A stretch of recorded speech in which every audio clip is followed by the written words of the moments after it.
massive. This week's Nintendo Switch news.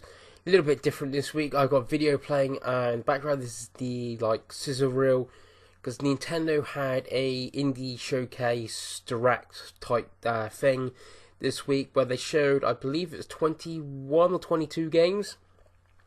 Some are timed exclusive, some are console exclusive. Some they said were console exclusive and turned out not to be. So there's like a weird mix up with there. And actually this week, because there's packs as well in the States, over 30 games I think have been announced this week for the Switch, which is brilliant. The Switch is getting this some support. Nearly all indies, but some of these indies are pretty big, which we'll get to that. And there's a few other things, like a Ben 10 game was announced for the Switch, which is great for kids and stuff. But I'm basically going to go through some highlights that personally I'm looking forward to. So yeah, we've got Super Meat Boy Forever. So that is a new Super Meat Boy game. It's coming early next year, I believe. And I believe the first game is coming to Switch this year at some point, so that's really good. The new one seems to be more like an endless runner. It's slightly easier. It's like 2 buttons or whatever, but it's still I say slightly easier. It's going to be even harder game. Then you got Shovel Knight, the last expansion, King of Cards, and we also will have like a card game. Play as like King Knight or something. So that's great. I bought the edition where you get all the content for Switch, but you'd be able to buy that on its own. SteamWorld Dig, that's now been number 2, I should say. That's now been dated for this month, September 21st. So it's coming real soon for the Switch. So that's great, and I think it's coming out 3D. No, I'm not sure if it's coming out on 3DS or not, but yeah, that's coming soon. Then we got one of the big ones. It was, to me, the biggest announcement until the end of the showcase. That's Kentucky Route Zero, or Route Zero TV Edition. Don't know, this is more like a adventure episodic game. I've never played it. It's a episodic title. Act 1 came out in 2013, and then every act has come out a year afterwards. So if you buy the logic, Act 5 would be this year. So TV Edition looks like it's coming this year. This was one game that was announced an exclusive for the Switch, but it's also coming to PS4 and Xbox One, so I don't really know what happened there, but really excited for this.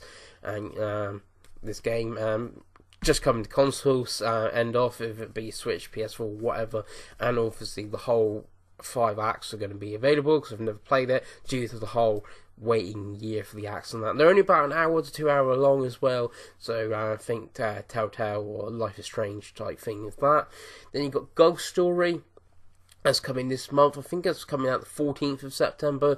That is a classic sort of like Super Nintendo RPG, but basically instead of using swords or axes or bows and arrows and that, you use a golf club and golf balls, and yeah, that's how you do sort of combat. And you also see like there is golf holes and that, so I don't know if it's level based and you got to go through the level and get obviously the ball in the hole, so yeah, so this is really interesting. It's coming soon, and I believe that is a Switch exclusive. And the next one I'm looking forward to is Dragon Mark of Death. This is from Indie Crate. So they did Mighty Number 9, which is awful. But they also did the Gunvolt games and a few other games and that. They do good work apart from the Mighty Number 9 game.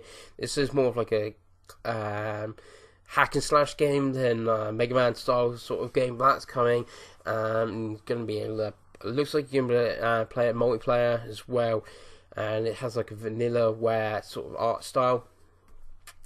Talking of art style, is a game that I don't like the art style, but like the premise is Battle Chef Brigade. This is from Adult Swim Games.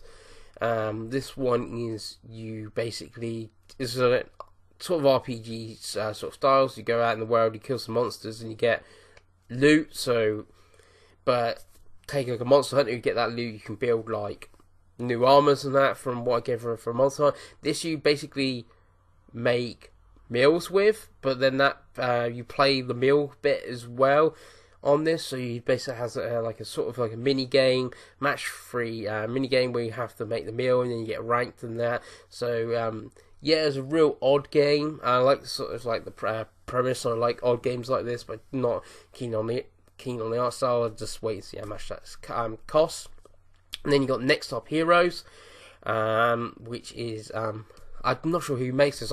It's a studio that you would know, but basically it's a multiplayer RPG. But when you're like who you're playing with, so you're playing with your mates, they die, they come back as like AI characters, and then you can get like loads of heroes. Why it's called Next Top Heroes, and it's like so it's quite interesting. So you get a huge squad of like people and that.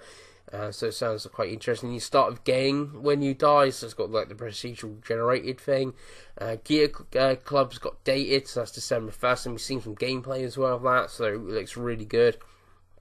Obviously, it's a mobile game ported to Switch, and it's like a Forza style racing game, something the Switch does not have, and Nintendo consoles haven't really had that sort of game, but it's really good, so that should be great. There's a Worms game coming, WMD. I believe it's been on other consoles before. That's coming. That could be really good on like portable mode, especially with two Joy-Cons, pick up and sort of play. And 9 Parchments looks really good. This is from Frozen Byte, who did Trine. The game is in the Trine universe, but instead of side-scrolling, it's a top-down gauntlet style game, so that's really good. It's going to have multiplayer, co-op. I think that comes real soon, or it's definitely coming this year. Little Fingers. This is a turn-based puzzle board game. It doesn't play like a Mario Party or anything like that. It's a board game like that. It's just looks like you can control your character. The controller removes, but the board like moves in real time and like turn based and that. And then you go around and around the board. It's quite a confusing game to explain, but it looks really cool and interesting. Then we got Oxenfree. Oxenfree's been out ages on PC. I think it came out last year on PC, really early last year. Then came to console. I played it on PlayStation 4. It's one of my Game of the Years last year. It was in my top 5. It was absolutely fantastic. It's another one that's sort of hard to explain without spoiling the game. But if you like Telltale, Life is Strange, you like walking simulator type games as well. I don't really like that term, but don't you like a Gone Home or Everybody's Gone to the Rapture or Firewatch? So imagine them sort of like mixed together, but in a 2D game. So it's not 3D, and that's just 2D side scrolling. It's all about the story and that. But you pretty much just go right. You do go some backtracking, there are some puzzle elements in there, but it's mainly all about the story, which is absolutely fantastic. Soundtrack is phenomenal. You really need to play this game. If you haven't had the chance to play it before because you're like Nintendo only, or your PC is rubbish like mine, this is the time to pick it up. And then the last one, which was the big one, which is Travis Strikes Again, No More Heroes. This one I'm saying this is Nindie Showcase, and No More Heroes is an indie game. From Studio 51. It's going to be different to, I think in gameplay terms it's going to be similar to No More Heroes, but it's not about taking on bounties and stuff like that. It's going to be you sort of zapped into like this Phantom Games console, and the game console's got like 6 games loaded up on there, and you have to play those games. And they sort of announced a partnership with Yacht Club with Shovel Knight, so that's going to be like one of the 6 games. But it sounds like you're not going to play Shovel Knight as Travis Touchdown. You're going to, well, I presume you might do, but in like a 3D sense instead of like 2D side-scrolling like Shovel Knight. Until we actually see more, it's hard to know. And then the trailer showed you a brief clip of Hotline Miami. So that's 2 big. If it's Hotline Miami and Shovel Knight, that's 2 big indie games that looks like it's going to feature. And the idea is you play the indie game, you beat the boss, and you move on, I believe.